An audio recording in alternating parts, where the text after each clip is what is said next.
අනුරාධපුර දිස්ත්‍රික්කයේ විශාලතම අටවිසි ලෞතර බුදුරජාණන් වහන්සේ ගෞතම සසුනට පිදුම් ලැබූ වගයි. අනුරාධපුර දිස්ත්‍රික්කයේ කුඩාමානිංගමුව ගම්මානයේ ශ්‍රී ලංකානන්ද විහාරයේ ඉදි වූ අටවිසි ලෞතර බුදුපියාණන් වහන්සේලා 2026 තුන්වෙනි මාසේ 7 වෙනිදා ගෞතම සම්මා සම්බුද්ධ ශාසනයට උත්සවශ්‍රීයෙන් පූජා කරන ලදී.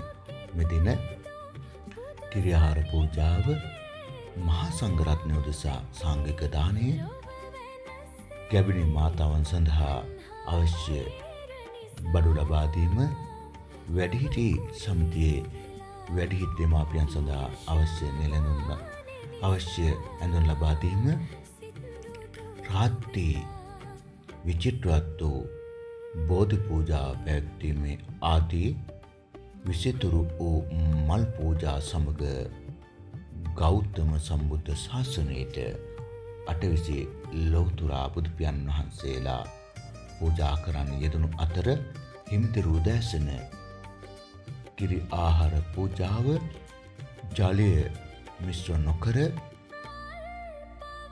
එළගවියන්ගෙන් ලබා ගන්නා ලද පිරිසිදු වූ කිරිවලින් හාල් සෝදා කිරි ආහාර පූජාවද මෙදින හිමිතිරු උදෑසන කිරි ආහාර පූජාවද සිදු කරන්න යෙදුණු අතර මනහර මල් පූජා, සුවඳ ධූපයන්, පහන් පූජාවන් ආදියෙන් මෙදින දවස පුරා දාන ශීල භාවනාදී මහා පින්කම් සිදු කරමින් මේ උතුම් පින්කම සිදු කරන්න යෙදුණි.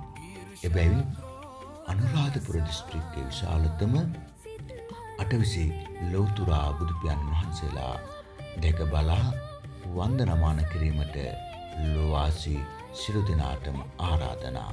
කුඩාමානිංගමුව ශ්‍රී ලංකානන්ද විහාරස්ථානයට පැමිණ මේ උතුම් වූ පින්කම දැක බලා මේ උතුම් වූ පිළිම වහන්සේලා වන්දනා කොට කුසල් රැස් කර ගන්නා මෙන් ඔබ සැමට ආරාධනා. තෙරුවන් සරණයි.